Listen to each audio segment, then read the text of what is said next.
to yours. Okay.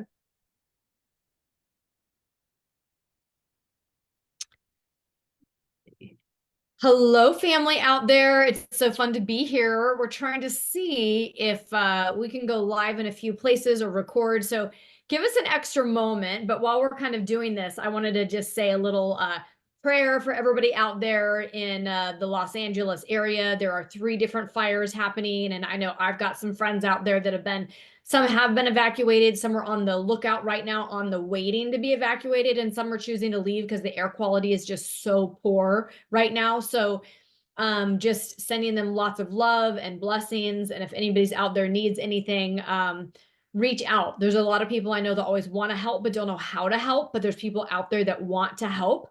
So keep telling your friends and family if you're there, if you have resources, if you're, maybe an hour lower in Orange County or an hour more north, say like, come stay with us, open your house to people, cook some meals for people, whatever that is. But you're on our hearts and minds for sure during this time right now, you guys.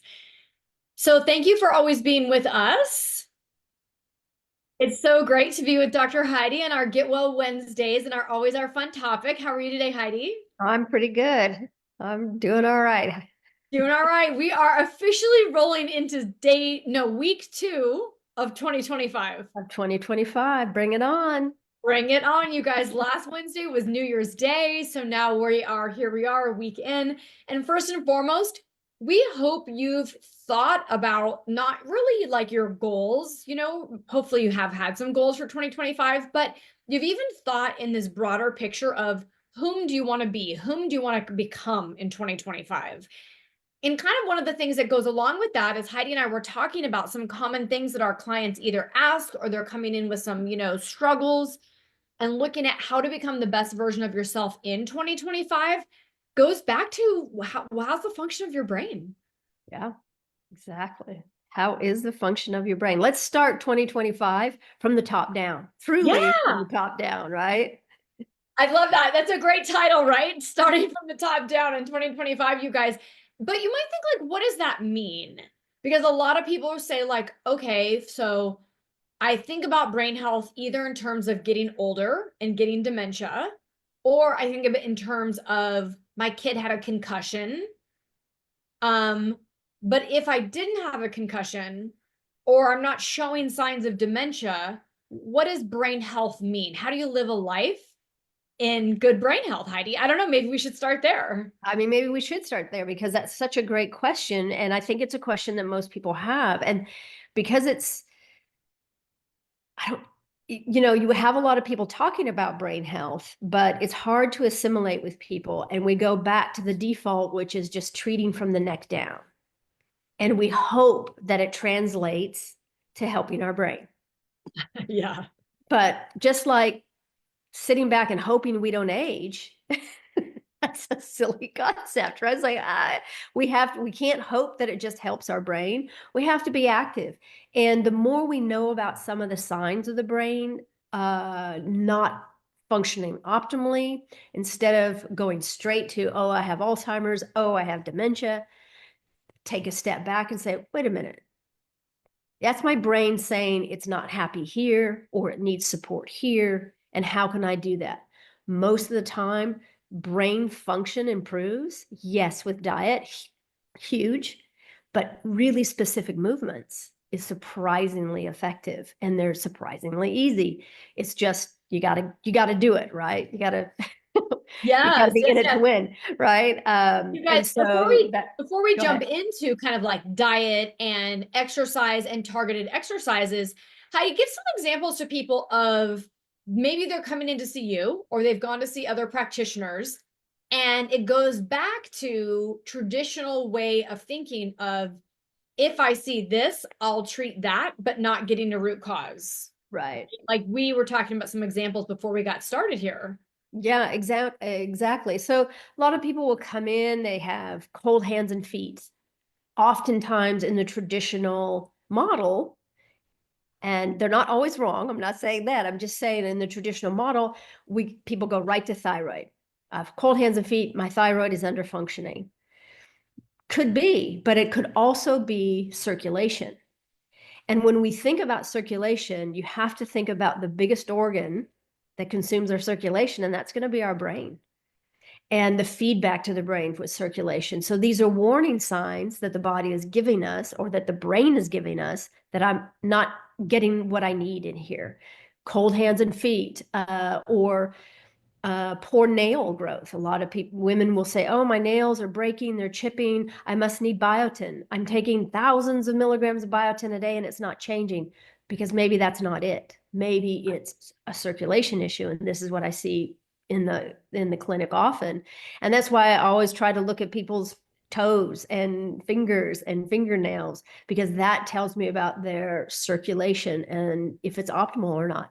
If you're struggling with fungal infections, this isn't a fungal infection all by itself. It's also very much related to poor circulation. So it's your Right. body's way of saying, I'm having trouble with circulation.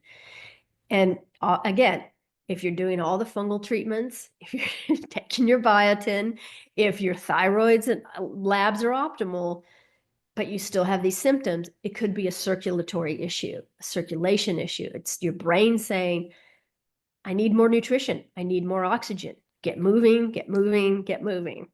Oh my gosh. So this is even more amazing to me because one of my family members is aging, has been suffering with nail fungus that is having some vascular issues. But also now in retrospect, if I go back in my career of my clients that have had stroke and traumatic brain injury specifically, especially my ones that were severe, yes, one side of their body was colder. The side that was affected, that they couldn't move as well, was definitely colder because they weren't moving it and getting the same circulation, the vascular supply. But I would say over 50% of them, Heidi, had nail fungus only Yeah. on that side.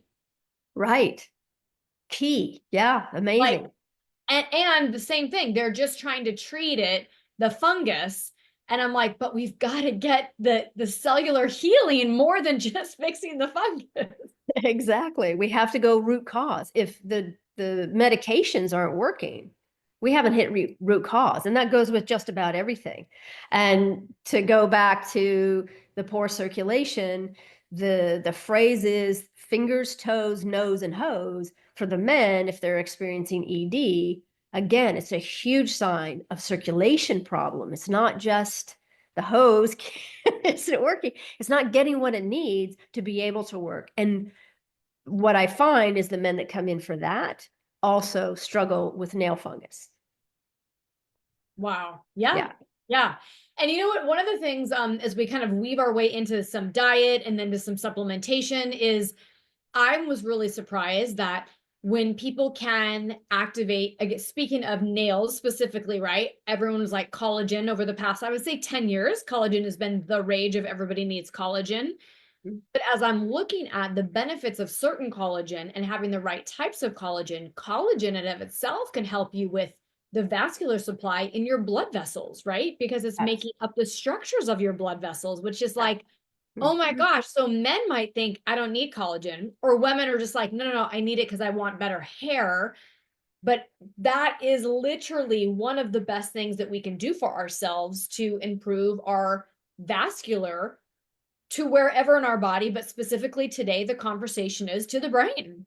Yeah, absolutely. Absolutely. It's such a great point, because men often think that's a woman's that's a woman's remedy. I don't need collagen. Collagen is a scaffolding, if you will. If you want to use a man's language in architecture, it's the scaffolding around our cells and around our body. And it's the thing that's going to keep and support our cellular structures, if you will, and our organ structures, if you will. And so the benefits of a good collagen, and I prefer the fish, is profound, and it's far reaching. So it is like going top down. Yeah, totally. And you guys, as Heidi was talking about the scaffolding, think about any structure that is stretchy in your body at all. So the blood vessels are stretchy, the blood-brain barrier is stretchy, your gut lining is stretchy, right? Your ligaments and tendons are stretchy. And I don't mean stretchy necessarily like a rubber band, but Right. they're not rigid like our bones, although collagen helps with bone health as well, believe it or not. There's so much overall health in a true good collagen product. But in our brains, you guys, that's brain food. It's one of the things that we can do. So let's kind of dovetail that a little bit, Heidi, into like some key foods. And then maybe we'll go into some key supplementations, and then we'll go into some movement strategies beyond just regular exercise. Mm-hmm. Key foods, berries. You know, if I have to just like say, okay, give me one thing to do, I'm going to say get your handful of berries every day. Make them colorful, diverse. Go to your blackberries, your blueberries, your raspberries, your change the berry, but the berries are going to be one of the biggest supports for brain health overall and circulation. Um, so that's sort of a big one that I would say make sure you get your polyphenols. If you don't like eating them, there are some really clean super reds, super greens, but mostly go for the super reds because that's what's going to offer you the most vascular support and Right, brain support. absolutely. And Yeah. then I would say, you guys, I mean, I know, right, the time of year, sometimes they're not great. I just actually got some, it's January. And I say, funny enough, I got all three of those berries. And my husband was like, these are amazing. These were better than summer. Like, well, I mean, like I wash them and clean them and go organic, but you never know. Sometimes when they're so good, I like wonder, like, this time of year, they're so good. I don't know, but you get Yeah. your berries. But the other thing I would say is, and especially as I know my genetics, I really, really try every single day to really look at my healthy fats. Yeah. Because the Absolutely. brain is made up so much. If we're talking about like fat, new year, yes, we want to maybe lose visceral fat, you guys, but we don't want to lose brain fat. Yeah. So we have to protect our brain. So in what you're doing out there, you do really want to be mindful of is the strategy that I'm doing to lose weight, not allowing me to lose, fat in my brain. And hopefully you're supporting your brain with lots of olive oils and even eating your avocados. I mean, the other day my daughter was like, Mom, why are you putting extra olive oil over our we had avocado toast with some microgreens and a fried egg, and I'm putting extra avocado, and it's just like, I mean, extra olive oil on top. And when I said, because it's good for us, babe, like, don't think about it. I'm not putting like oil, like people think in their like old school, like, why would you put oil? Oil's not good for Right. us.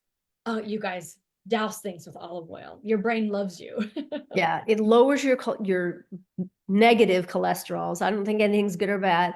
I want to do a podcast on are you stuck in labels, good, bad? It's just less optimal fats and cholesterols. The olive oil actually lowers that total cholesterol, but it preserves the cholesterol, the brain health, the fat in the brain that really so that the brain can function really well.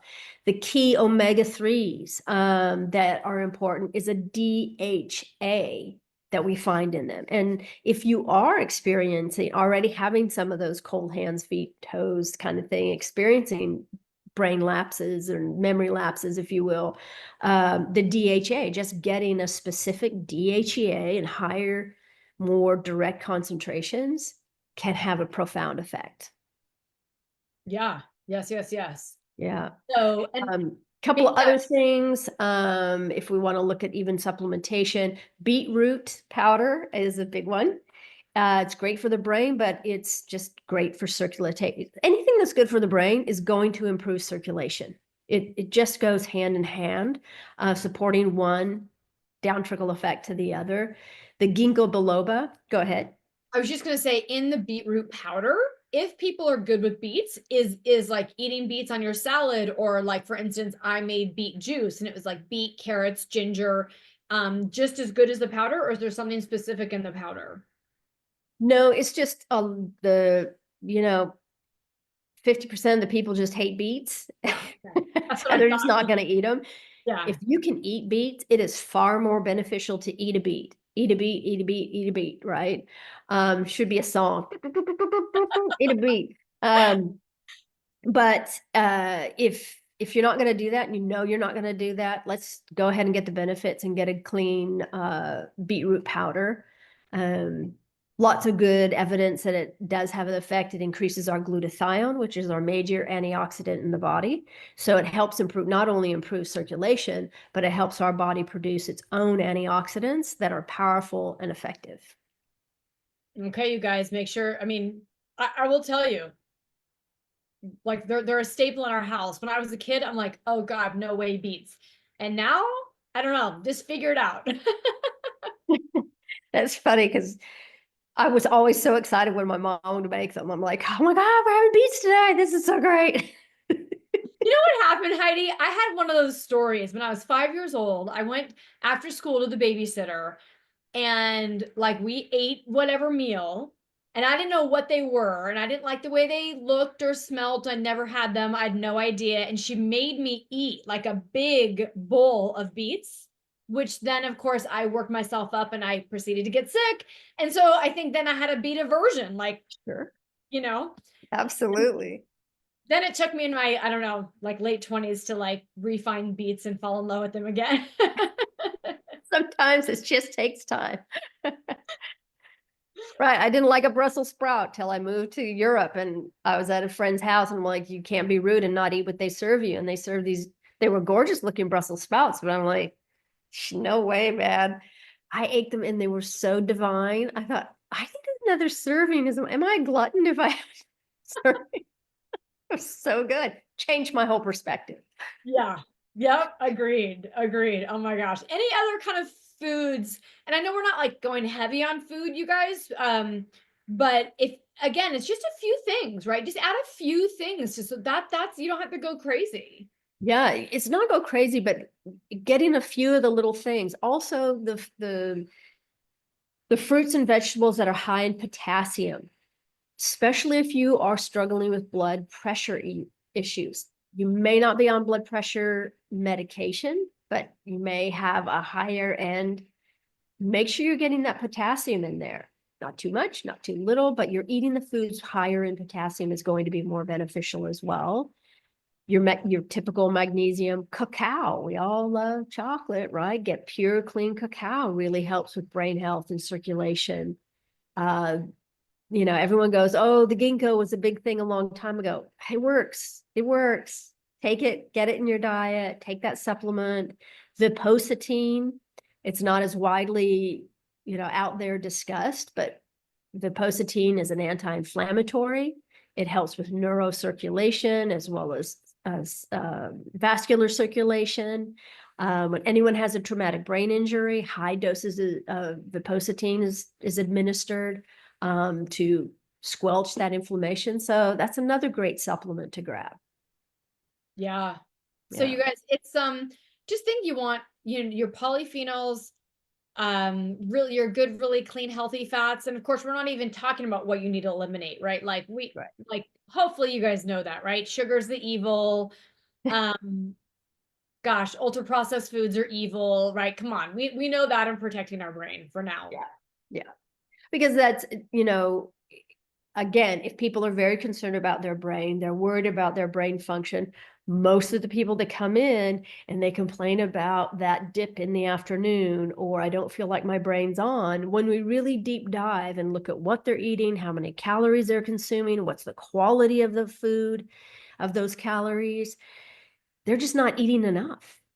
They're so worried about losing weight, calories in, calories out, that they're not eating enough fuel. And that fuel is so important for our brain function. So eat, people. Just if you eat chicken, fish, and veg, you're not going to get fat. And you can eat as much as you want. Just make sure it's clean and organic, right? But There you fuel go. the brain. Fuel the It brain. it consumes most of, and I can't remember the percentage, but over 30%, I believe, of the energy we expend in a day is consumed by the brain. Yeah, yeah. 30 up to So 40 up to, fuel it, yeah. right? Amazing. So Yeah. let's move towards, obviously you and I talk about movement all the time, like Mhm. movement, you guys. And you're going to hear more and more of that, but truly our bodies were meant to move. And I'm going to give one little synopsis, Heidi, as we're starting. So in the Midwest and around, not only has there been obviously fires in California, but there's been a huge snowstorm that covered the middle of the United States. We had so much snow come down. And so my husband and I, first night, are shoveling our driveway because we've been told now that we're newbies to the snow, that it's easier to shovel it when it's fresh and powdery versus wait till it's packed and Yeah. solid, right? So funny enough, we wake up in the morning only to find everything recovered in snow all over again. And we're like, oh God. But at least half of the work was done. And so we're out there and shoveling, and beyond my hands, that sometimes it takes the toll of my poor hand. Other than that, I was like, determined to shovel this snow, right? And I'm like, this is because we were going. I'm telling you guys all this because half the neighborhood has like snow blowers, right, to make things easy.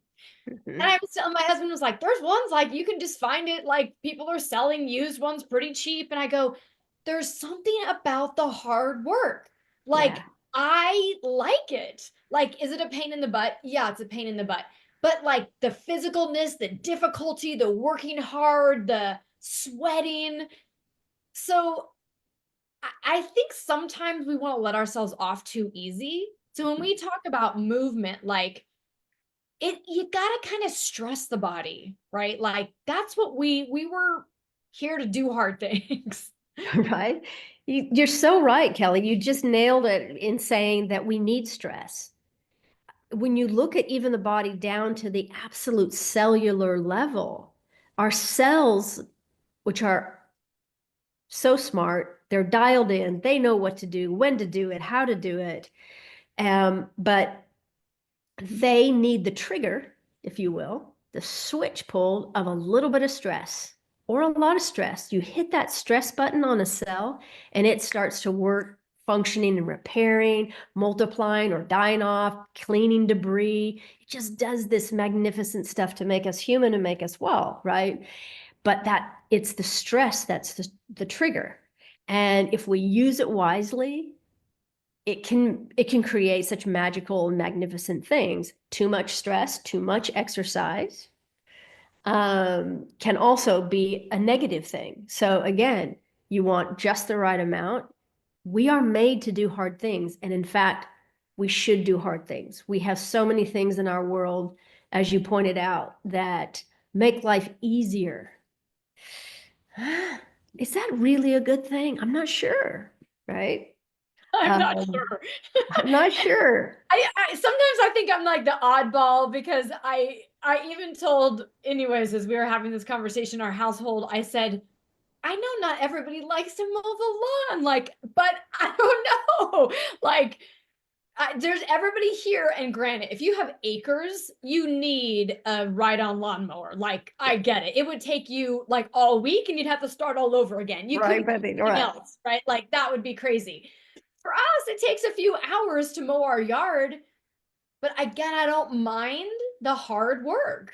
Like it's, anyways. So you guys make sure you're like, have I done anything hard? That's just the question. Ask yourself, like, what am I doing that's hard? First and foremost, if you're not doing yard work, I'm not saying you need to do yard work or shovel snow, but you probably need to be lifting weights. You probably need to be like working, like hitting it hard, right? Yeah, exactly. This again, when you the most of the client that's come in and they fill out the forms and I ask them about their exercise, that their exercise is low to moderate intensity, cardio, low to moderate intensity, weightlifting, low intensity. I'm like, no, we need to flip this on its head and we need to go short duration, like short but intense. You change that combination. It's really amazing how your muscles respond and your brain responds. You activate your muscles, the feedback with the brain back and forth is huge. And you feel better, you're clearer, your eyes work better, your ears hear better, you sniffer goes back on. It's really, really profound, the down trickle and widespread effect that just having getting in there and grunting it out, the effect that that can have. Yeah. So you were just talking about eyes. So let's go there for a moment. So you guys, hopefully you're understanding exercise, right? Obviously is super important to the brain.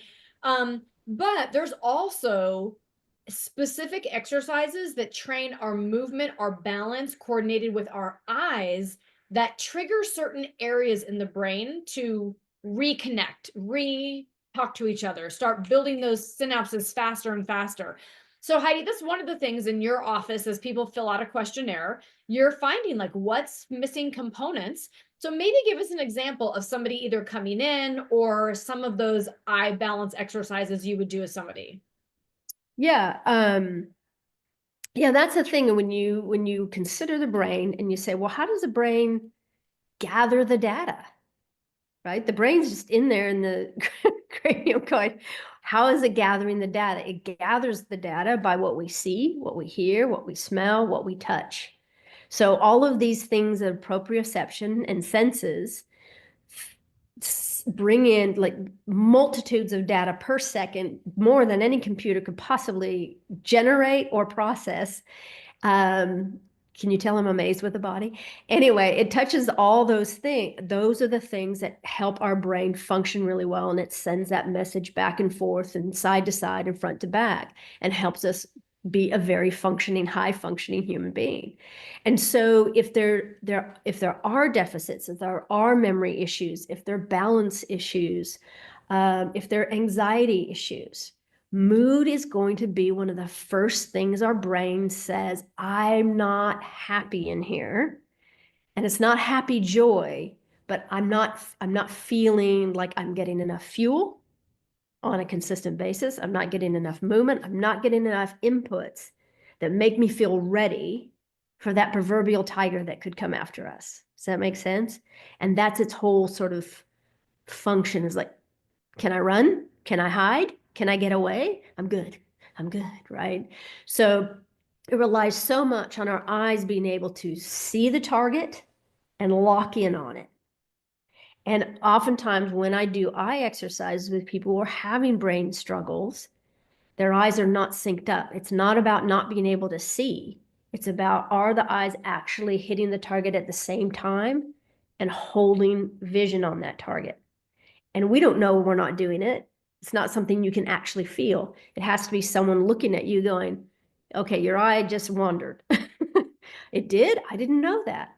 And Yeah. so we give these eye exercises where you're just, stick out your thumb, focus on the nail, and turn your head side to side about 5 times, but don't lose sight of that fingernail. And then keep your head still and move your hand side to side, and don't lose sight of that fingernail, and go up and down, crossways, and just do those exercises and then bring it in. Can I focus on my fingernail close? Can I push it back? It's not about eyesight 2020. It's about, can I lock in on that target? You guys, your sight is the gateway into your brain. Is the gateway into your brain, right? And it is, again, it's one of the key tools I use with people to manage their anxiety, manage their stress, manage their irritability, maybe going from 0 to 100. And they say, I go from 0 to 100, but it's like I watch myself do it. I try not to get irritated, but the more I try not to get irritated, the more I get irritated, the more I try not to freak out or want to run out of this store because of the smells. The harder it gets, they just get into that cycle. Anything you can do to break that cycle, and truly, it sounds silly, but focusing on your thumb, pick a target. If you're not in a place where you can stick your thumb out and not everyone go, what are they doing? Find a spot on the wall and just move your head side to side, focus on that, up and down, side to side, and give yourself 30 seconds, Yeah. 1 full minute, focusing on that target. Your anxiety will go down. Your desire to want to flee will calm down.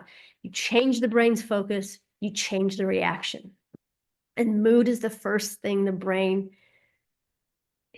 tells us. If there's especially if you eat a food and you have a mood swing, people don't realize this, but this is what we look for in kids, is if they, they're having a great mood, they're doing great, and then suddenly they have something to eat, and then they're off the chain. Like, what happened to to you. They're screaming, they're teasing their sittings. What happened? Look at the food they just ate, because mood is oftentimes the first thing that goes in telling us this, I can't have this in my body. I don't want this in my body. And it's the brain telling us that. You guys, I hope I'm taking away, because I mean, we've had like nugget after nugget after nugget here, you guys. And, you know, I kind of want to summarize is sometimes those of us that are rolling through our 50s into 60s kind of start saying like, oh, I'm just getting older. And it's like, no, you need to eat this, exercise this, do these brain exercises. Like we can stay sharp, right? You don't need to go to these like, I don't know, antidepressants and mood things. And then I start realizing I'll say the word epidemic, but truly kids in their teens and their 20s right now that are on all these different medications for mood and anxiety. And it's like, wait, they're not fueling their body properly because they're full of Starbucks and Monster and carbs, right? Yeah. So they're not fueling. They were stuck 4 years ago in the, lockdown mode and then never got out. So they're on their phones more than ever. Nothing against phones, you guys. I'm just saying they need to move more, get out more, do more, see some sunshine, move their body. So they're moving less. So they're not eating right. They're not moving much. Therefore, their brains are like going haywire. Yeah. So sometimes I would ask all of you guys, like, if you still have kids at home or you have young adults and they're still struggling, if we don't address this, what their brain is going to be like in 10 and 20 years will be scary. So go back. Let's start looking at top down. What can we do? Are we doing that with our families, with our children, or yourself? Are you the role model, right? And say, tell your friend, hey, I'm going to add more polyphenols and more olive oil, and I'm lifting weights. Can you be my accountability partner? I'm going to do these crazy eye exercises that Dr. Heidi was talking about. I'm going to check in with my friend every day. Like, are you doing them? I'm doing them. Cool. It kind of takes accountability. Otherwise, you guys say, it was fun listening to Kellie and Heidi today. That was cool. Great information, and then forget about us. No, We maybe want forget you. about us, but don't forget about you. And Yeah. these things we give you. You guys, so remember, we're always here to have fun, to give you something that's actionable, right? So we hope today it was like, oh, I stopped drinking this or eating this, or you know what, I really need to move more, or I'm going to pull up online eye exercises to improve brain health. Like, go take something and say, I'm going to get better today. And if you need more help to be accountable, Heidi and I are always here for you. We've got a membership for you ladies out there. Men, not for you yet, but ladies out there, if you want to come spend more time, get your questions like this answered, be able to actually learn with other women who all are looking to optimize their brain performance, their longevity, their health, maybe your weight, maybe your metabolic health, whatever that is, come join us, because this is a lot of fun, but we actually get to be with you a little bit more in person per se, other than just over a podcast or over Zoom with you guys. So Heidi, any other closing thoughts on brain health, brain function, starting top Brain down? I love function, it. top down. We can't get around the three biggies, no matter what we want to address. The brain, the gut, our heart, our hormones. We can't get around the three requirements: good food, good exercise, good sleep. Got to do the three. Gotta do it. We didn't even touch on sleep, you guys. And wow, related to brain health. Wow. Yeah. That's a whole nother topic, right? We'll do a deeper dive because I think everyone goes, oh, yeah, sleep. And we've talked a lot about sleep. So just ask yourself, rate yourself. If you're listening to us live or even on social media and maybe even over on the podcast, in your mind, rate yourself. If I can rate myself overall, thinking about how I'm taking care of my brain in my food, what I'm putting in my mouth, in my movement, what am I doing with my body? And in my sleeping, do I have a rock solid sleep routine? Am I getting enough deep and restorative sleep to allow my brain and body to really repair? Rate yourself. And maybe there's an area that you're like, oh, 2025, I really better focus on this area. Yeah. I love it. Do the three, everything will benefit, but think about top down. Think about top down. You guys, I hope today was fun. I hope it was educational as always. And if you want more, tell Heidi and I, where you can find us either on social media through Instagram or Facebook, or even ask us to take a little peek into Restore. It's our new women's membership, and we'd love to have you. Yeah. Join us. All right, you guys. Until then, we'll see you guys soon. Talk to you soon. Be well.